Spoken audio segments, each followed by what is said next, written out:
eyes, please. It's a waste of good suffering. Salut les petits futés. Comme vous l'aurez compris, cette nouvelle vidéo va parler d'Hellraiser. Nous allons nous concentrer sur les 4 premiers films, bien qu'il y en ait 10. Nous parlerons un petit peu des suivants, mais on ne s'y attardera vraiment pas. Les 4 premiers films forment tout, parce qu'on pourrait les regarder tous les 4 d'affilée et voir ça comme un seul film.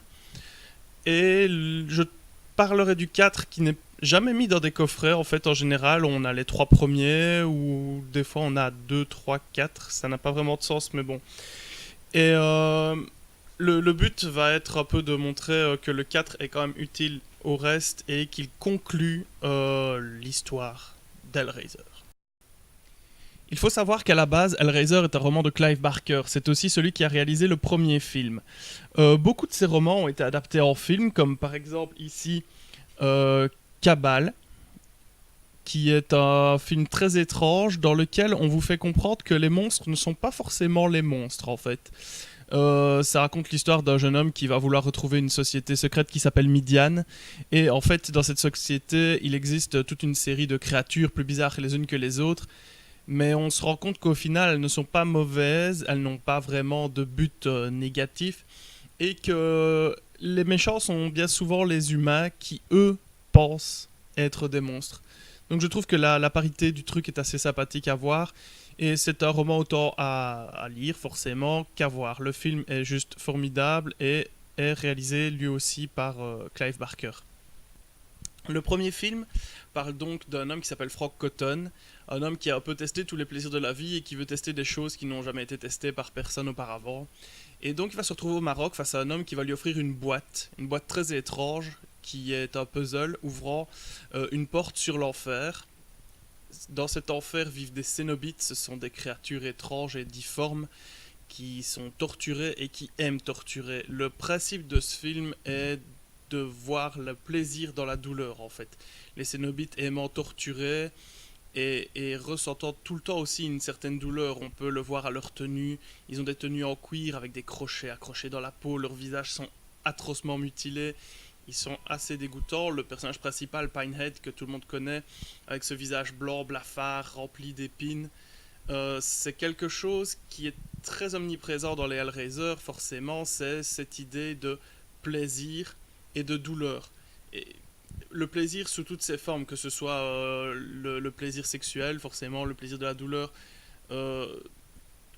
c'est un thème très large et très récurrent dans cette série de films. Donc, le tonton Frankie, qui est un sale type, va forcément ouvrir la boîte et rencontrer les cénobites qui vont en gros le déchirer en 1 milliard de petits morceaux de confetti atomique.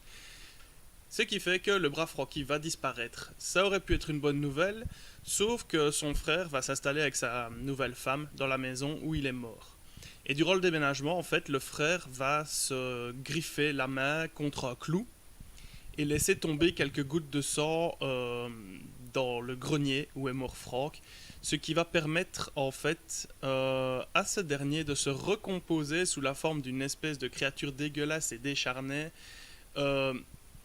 qui va donc vouloir revenir à la vie et bien entendu échapper aux cénobites, parce qu'il a compris que le plaisir qu'il allait trouver en enfer n'était pas du tout celui auquel il s'attendait. Et donc Larry et sa femme Julia vont s'installer dans cette petite maison où est mort Frank.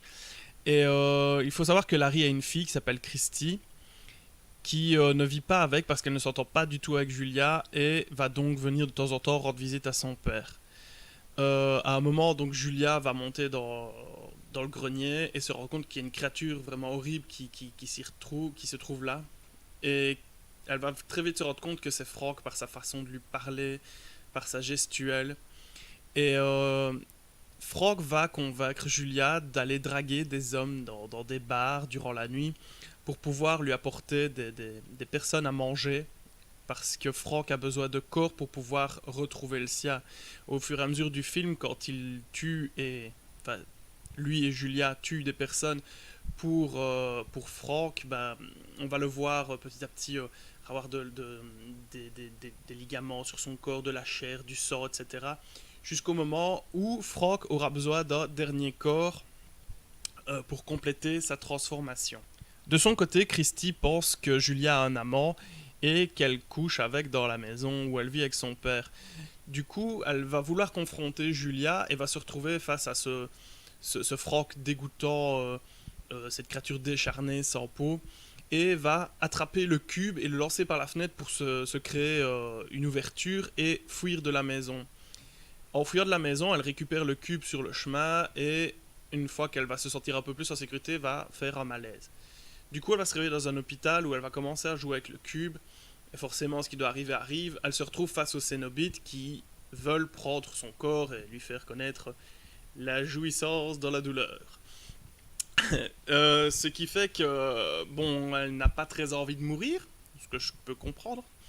Et va leur proposer un échange, leur dire, bah je sais que Franck vous a échappé, moi je peux vous le rendre en échange de mon âme, vous me foutez la paix et vous récupérez Franck.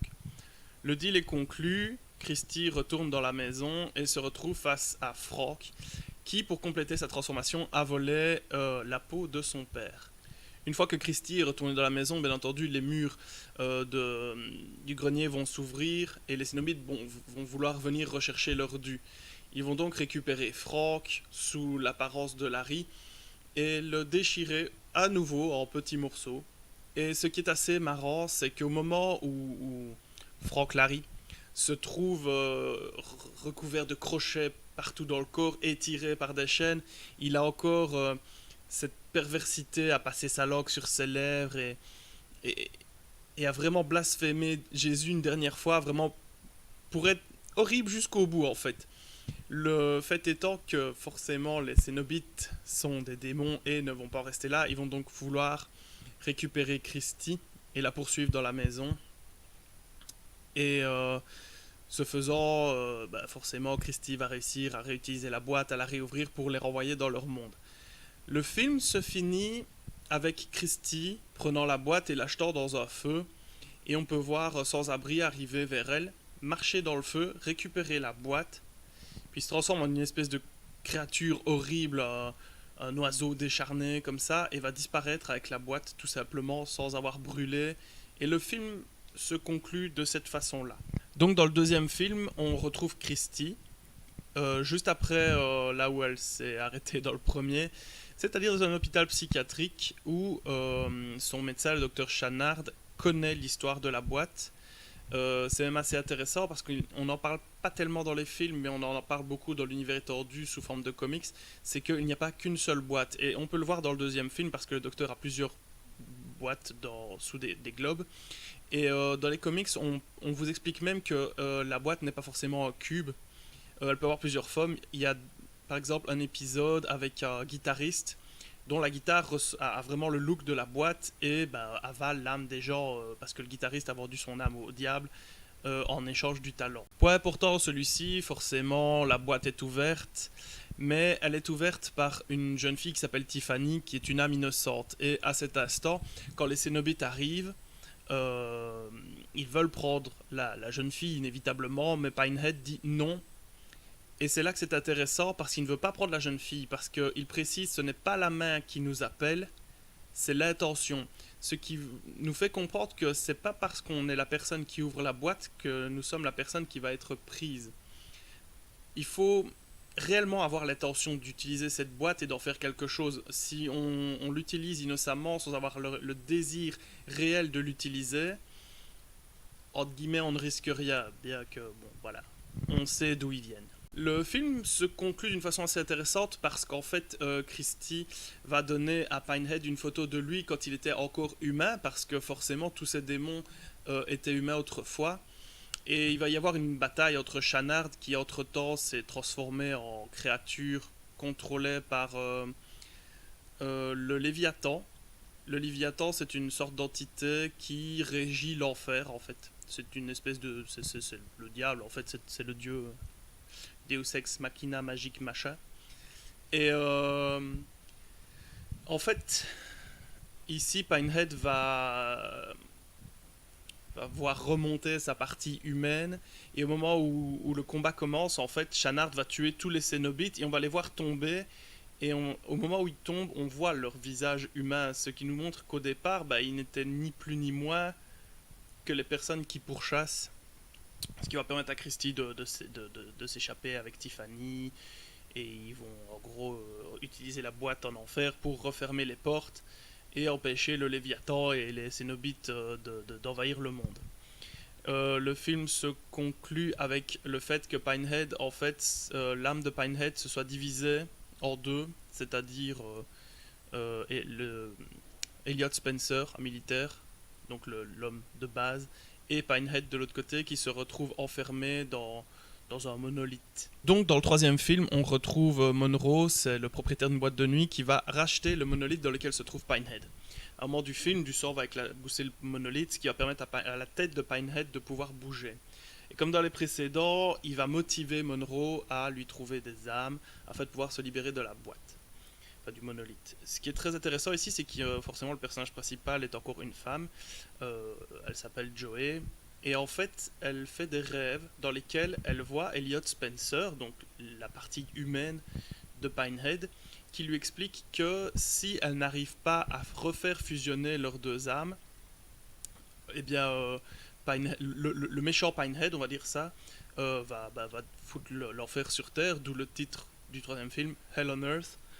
Et sans regard de est-ce qu'on l'a appelé, est-ce qu'on l'a pas appelé, non, il va juste foutre le bordel par pur plaisir malsain. Comme d'habitude, l'héroïne bat le méchant, et le film se termine avec Joey prenant le cube et le jetant dans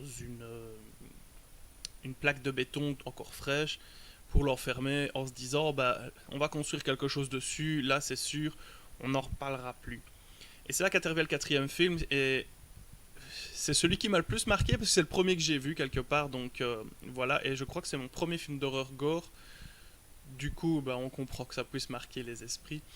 Le quatrième film est très intéressant parce qu'il se passe sur 3 périodes, c'est-à-dire qu'il se passe dans le futur, dans lequel un homme, dont le nom de famille est Merchant, utilise un robot pour ouvrir le cube afin d'appeler les Cénobites.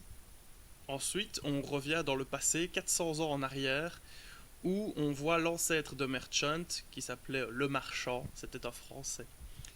Le Marchand se voit commander une boîte très précise par un homme riche, un peu fan d'occulte et de magie noire, parce que cet homme veut justement convoquer un démon pour l'avoir sous son joug. En fait, il veut pouvoir contrôler le démon.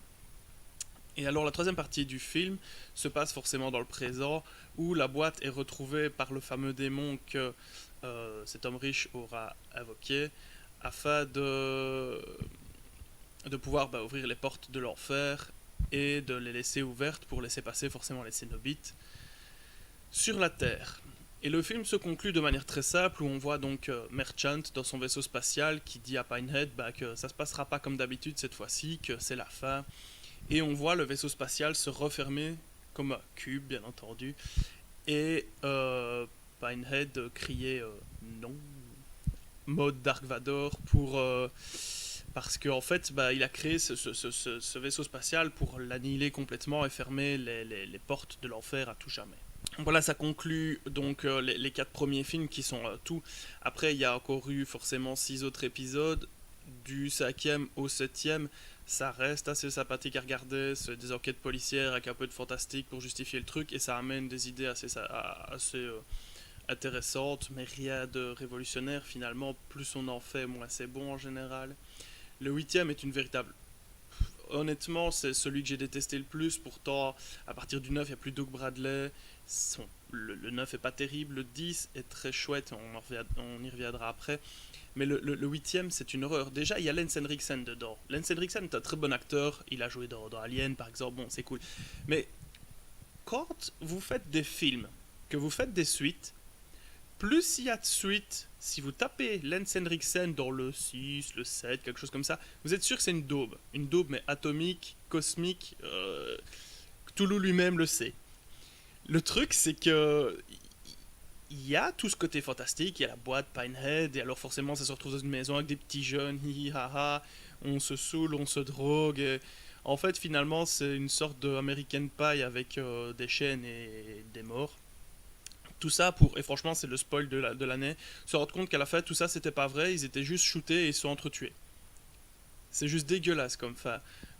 C'est comme si vous preniez Retour vers le futur et qu'à la fin du troisième film, le mec se réveille et fait Oh putain, c'était cool. Non, juste non. Je veux dire, ça ne respecte rien de Hellraiser, ça ne respecte pas la franchise. C'est craché sur un produit qui était formidable au départ, bien que les suites soient pas des trucs de malade. Mais merde, quoi. Je veux dire, à un moment, faut pas se foutre de la gueule des fans. Et je pense que ça doit être l'épisode le plus détesté. Il y a juste pas moyen, quoi. D'ailleurs, après le quatrième étant le dernier qui est passé au cinéma, les autres c'est des directs ou DVD. Il y a juste pas à ergoter là-dessus. Le gros intérêt du dernier Hellraiser en date, c'est qu'il nous amène des créatures qu'on n'avait pas vues jusqu'ici et nous fait voir certaines manières dont on choisit les êtres humains pour qu'ils reçoivent une boîte. Et de nouveau, encore, on voit plusieurs boîtes alignées sur une cheminée, ce qui nous montre qu'elle n'est pas unique. Donc, les histoires qu'on suit pendant les films, finalement, c'est juste une histoire parmi tant d'autres. Et c'est ça qui est assez sympathique dans les comics aussi, c'est qu'ils nous permettent de nous rendre compte du fait qu'il y ait des boîtes partout dans le monde, à tous les moments et à toutes les époques. Et que finalement, oui, Pinehead est unique, mais deux portes de l'enfer peuvent être ouvertes à deux endroits différents au même moment. Et ils n'auront peut-être pas deux Pinehead, mais ils vont quand même ramasser exactement de la même manière. Cela dit, le dixième film est vraiment très bien fait parce que les personnages sont un peu plus sympathiques, le truc est bien monté, l'ambiance est bien mise en place. Maintenant, ça a énormément de défauts, c'est inévitable, c'est jamais qu'un direct tout DVD. Il y a même un reflet de Perchman, mais un truc... si vous le voyez pas, c'est que vous avez fermé les yeux à ce moment-là, je veux dire, c'est flagrant. Mais le film reste très bien comparé au 8 qui est une horreur et au 9 qui franchement ne décollait pas du tout. Déjà le 9 c'est le premier dans lequel on ne voit plus Doug Bradley en tant que Pinehead, donc forcément c'est un changement assez radical. Et l'acteur qui l'a remplacé n'était vraiment pas au top à ce niveau-là. Alors que dans le 10, ils ont trouvé vraiment des acteurs crédibles, assez sympathiques. Le seul problème, c'est que le film est un peu solitaire dans le sens où 4 pièces, 3 décors et 5 acteurs. C'est un peu dommage. Il y a même pas... Je pense qu'à aucun moment, même dans la rue, ils croisent quelqu'un ou quelque chose comme ça. C'est un film vraiment où les acteurs voilà, sont un peu solo. Mais autant je vous recommanderais de regarder les 4 premiers et le 10e, que les autres sont...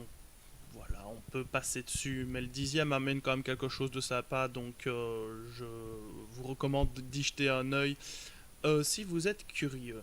Un truc très sympa dans le troisième volume, c'est qu'ils ont un peu voulu moderniser ça au niveau de la bande originale. Superbe CD. En amenant des groupes comme Motorhead, qui a quand même signé un titre qui s'appelle Hellraiser.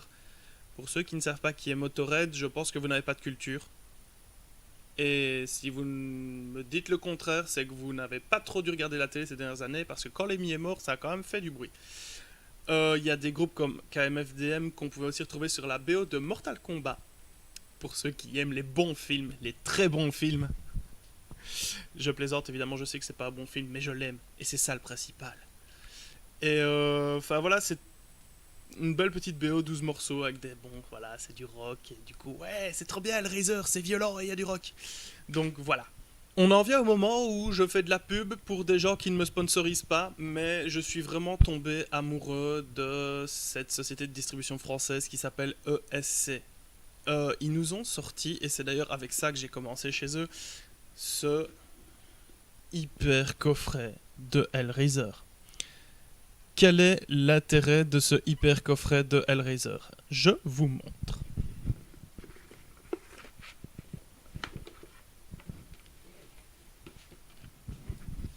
Premièrement, les 3 films, évidemment, qui sont dans une petite... C'est un peu dur à faire avec un micro en main, mais voilà. Le 4e DVD est un pur bonus des dieux. C'est un gros reportage de 3 heures sur les 3 premiers films. Ce qui vous en apprend un peu plus sur l'univers d'Hellraiser, sur ce que Clive Barker a voulu dire dans ses films, ce qu'il a voulu montrer, bien qu'il n'ait réalisé que le premier, mais il était quand même scénariste, consultant sur les suivants. Je sais pas où il s'est arrêté, mais j'espère qu'il s'est arrêté avant le 8, ce serait triste pour lui. Et, et sur les effets spéciaux, tout ça. Et franchement, si vous êtes un peu curieux de Ce qui se passe derrière les caméras, c'est très très bon. Ça s'appelle Hellraiser Léviathan, si je dis pas de bêtises. Oui, Hellraiser Léviathan. Si vous ne voulez pas vous taper le coffret en entier, ils ont fait des éditions séparées des 3 films et du reportage. Ce qui fait que si vous avez déjà les DVD et que vous voulez pas les racheter, ou que vous les avez, bon voilà, peu importe, vous pouvez quand même prendre le reportage et vous faire un gros kiff. Et alors forcément, c'est toujours, il y a un bouquin. Un bouquin de 150 pages avec des photos de production, des photos du film, des explications. Ça vous en met plein les yeux. Ça, plus le reportage, ça vous rend plus ou moins incollable. Hein. J'ai envie de dire, c'est beau. C'est très très beau. Donc malheureusement, comme je vous l'ai dit, il n'y a que les 3 premiers, le 4e n'y est pas, bien qu'il conclue le truc, mais bon voilà, c'est un éditeur, ils font leur choix. Mais cette édition est juste magnifique, donc du coup, hop, tchoup, le DVD du 4, Hellraiser, Bloodline. Vous le trouverez n'importe où. Écoutez, j'ai vu 1 milliard de fois dans des magasins de seconde main à 1 euro. Si vous kiffez Hellraiser, vous n'avez pas d'excuses. Ça coûte rien. Ça coûte vraiment rien. Les suivants sont un peu plus durs à trouver. Le 9 et le 10 ne sont pas sortis en français. Si je ne m'abuse, le 10, j'en suis sûr. Le 9, peut-être bien. Entre temps, je ne sais pas. Mais vous pouvez au moins aller jusqu'au 8, les trouver en DVD. C'est faisable. C'est faisable. Les 2 premiers sont assez rares. J'ai eu beaucoup de mal à les trouver en DVD, d'où le fait que je les ai quand même gardés malgré mon achat du coffret Blu-ray. Mais ça reste quand même faisable et pour des prix. Ne les achetez pas sur internet, fouillez, faites des brocardes, des trucs comme ça. Ne les achetez pas sur internet. Là, par contre, vous allez avoir mal, le portefeuille va crier.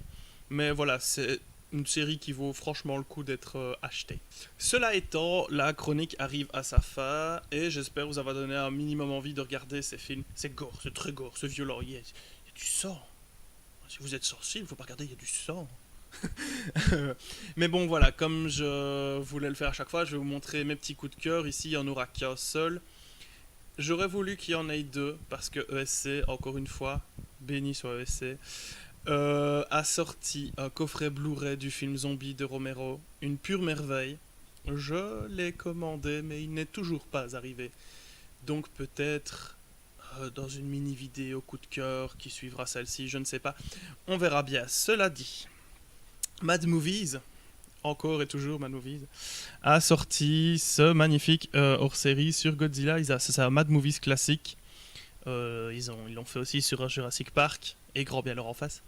Et à moi aussi. Il est vraiment très très chouette. Ça vous explique un peu Godzilla de A à Z, du premier au dernier film. Et pour ceux qui ne le savent pas, il y a énormément de films Godzilla. Le premier date des années 40, le dernier est sorti cette année, et vous n'êtes pas prêts. Je vous ai dit l'autre fois que j'aimais pas les films où il y avait plein de 3D, tout ça. Mea culpa pour Godzilla, King of Monsters, vous êtes pas prêts. Vos yeux, vous pouvez faire ce que vous voulez, vos yeux sont pas prêts. Préparez un slip anti-tache. C'est... Voilà. Oui, je vais bien te dire slip anti-tache. Tu vas faire quoi? Mais non, donc cette édition de Mad Movie est vraiment très chouette. Vous en apprendrez un peu plus sur Godzilla, tous ses ennemis, sur tous les films. Et surtout la signification, parce que oui, Godzilla a une signification quelque part au départ. Il est quand même apparu après Hiroshima, il représente la peur du nucléaire. Mais on ne fait pas 50 000 films juste sur la peur du nucléaire, donc il faut bien apporter des choses en plus. Et le méchant devient gentil, se bat contre d'autres méchants, contre d'autres gentils. Contre King Kong, il y a Mechagodzilla, il y a Mecha Ghidorah. Enfin, pour ceux qui connaissent, je pense que vous allez vous éclater en lisant ce bouquin. Sur ce, portez-vous bien et on se voit dans la chronique numéro 2, dont je n'ai encore aucune idée, mais on va y réfléchir tous ensemble. Abonnez-vous au Facebook, il y a aussi un Instagram, Mr. Dinoboy, n'hésitez pas à aller jeter un oeil. Ça fait toujours plaisir et n'oubliez pas de partager en masse. C'est comme ça qu'on se fait connaître. La première vidéo a atteint 100 vues, ce qui me fait énormément plaisir. Je vous remercie d'ailleurs tous pour ça. Je vous challenge d'arriver à 200 vues au moins pour celle-ci. Voilà. A très bientôt, je l'espère. C'était Mr. Dinoboy. À la prochaine.